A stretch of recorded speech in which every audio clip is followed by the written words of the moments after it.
Folks, buyers and sellers, I wanted to address the whole mortgage mess once and maybe for all today, and something I'd like to call a midsummer subprime mess. The big gainer here is we see how it was trading. This is an intraday chart. A big gain, mind you, up 30% on the day, but if you look at what happened after hours, we had a big run up, and then it sold off. To some of the stories that Fox is following, and now, guys, I'll give it back to you. I was shopping here. Yes. Kind of last-minute online shopping.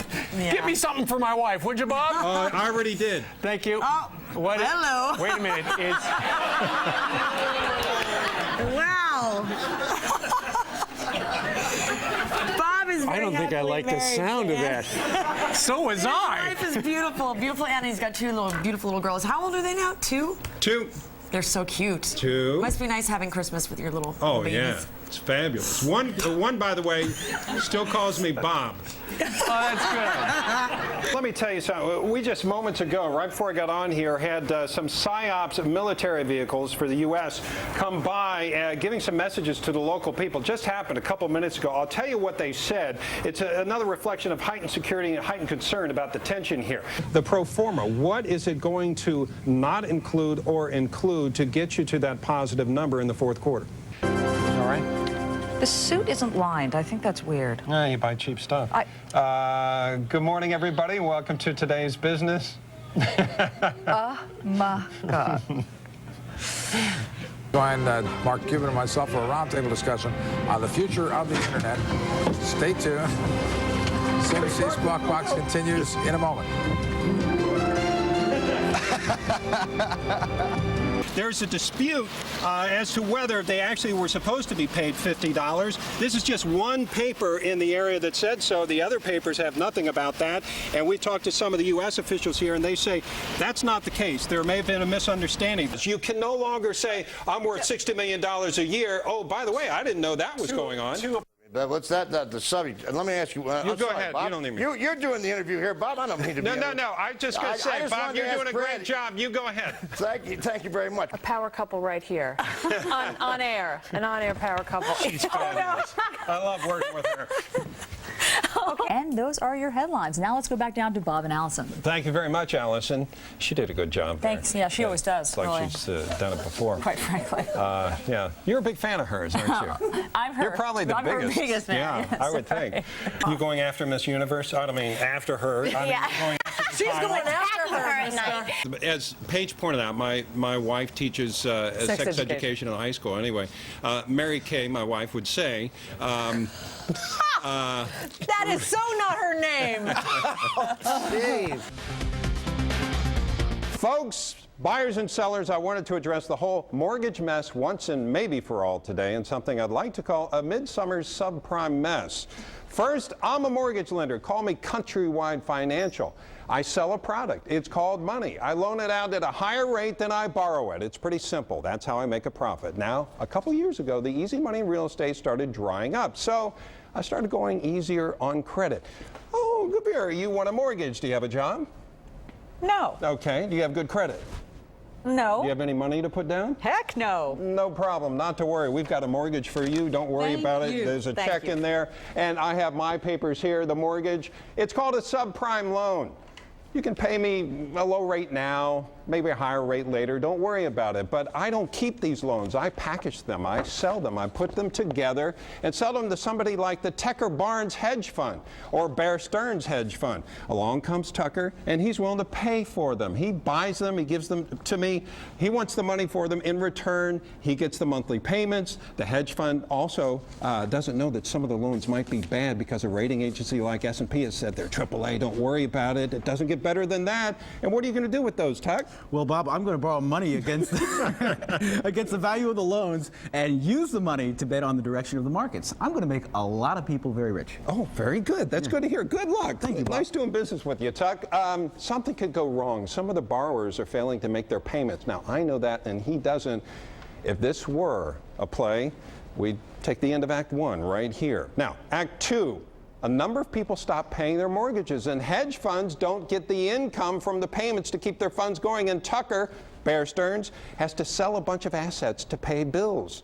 That's why the market's been going kind of funky. So when I try to sell some more mortgages, hey, Tuck, come here. You want to buy some more mortgages? No way. Why? Because I don't know why.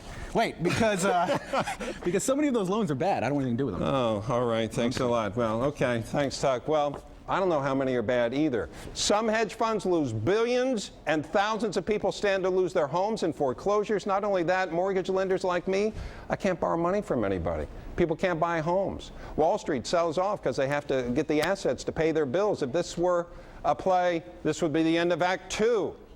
Act 3 is where we are now. The cavalry steps in. Again, my product is money. I borrow it at a low rate and lend it out. But I've gotten awfully strict with people that borrow money. Tucker's threatening to sue me. Wall Street's selling off because the funds like Tucker can't pay their bills. So the Federal Reserve comes in. This is where Andy comes in. He's like a rich uncle. He comes, yeah, I know he's younger than me, but let's say he's a rich uncle. He offers money at a good price. But you know what? I'm not a bank. I can't borrow it. So Allison, Moneybags, Bank of America steps in. She comes in. She can borrow money from Andy, and then she buys more of Countrywide Financial, or a good portion of it. Now, we don't know right now how many Countrywides are out there and whether the whole system will get going again. Please let me go now. Okay, you can go now. Thank you. So that's where we stand right now. How many more Countrywides are there? How many Tucker Barnes, Bear Stearns are there out there? That's what Wall Street is trying to figure out, and whether the system can get going again. And here ends a midsummer subprime mess. Now, here's the way that Wall Street looks at job cuts with companies like Dell and Motorola. Wall Street likes anything that cuts expenses. If you can produce sales with fewer people, you can make more money. The problem is you've got to keep selling your product, because you can only cut a job once. Where are you going to find the savings next year? You've got to keep selling more of your products. So while the Razr, this hot little item, it was a hot thing in cell phones over the past couple of years, it's not so hot now. And it used to sell in some cases for $500. Now you can get it as low as $50. Where's the profit going to come from? That's why Motorola is cutting jobs, and since they don't have another hot product, that's why Wall Street isn't crazy about the stock. Our big story this morning: a controversial crackdown on illegal immigration goes into effect this morning in Northern Virginia. Starting this morning, police in Prince William County can now check the immigration status of anyone who is Virginia arrested. Governor Tim Kaine and other state lawmakers will look for a way to save dozens of transportation projects. The state Supreme Court ruled last week the Northern Virginia Transportation Authority could not collect taxes. A new study taps Virginia as one of the best managed states in the country. The Grading the States in 2008 report card looked for state governments that work better but cost less. Virginia's government received one of only 3 A- grades nationwide. That was the highest grade handed out. Maryland received a B. That B was is good. That's above average. Yeah. Russia's new president gets a rock star welcome. It looks like a concert, but it's actually a celebration for Dmitry Medvedev. He's got about 70% of the Russian vote in this weekend's presidential election.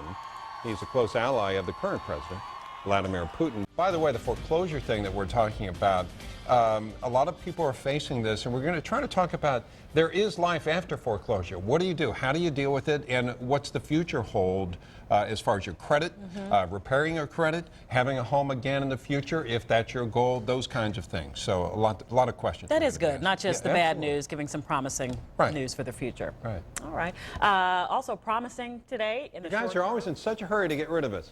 Yep. 20 plus 40, 6 times 9. Those are pretty simple math questions. Now check out this problem. Coming up after 8, we'll put a man behind Brainetics to the test. He says he can show us how to answer these kinds of problems in 10 seconds flat. Then Mother Nature could be the reason why Rolling Stones frontman Mick Jagger is still alive today. Details on Fox 5 Morning News comes right back.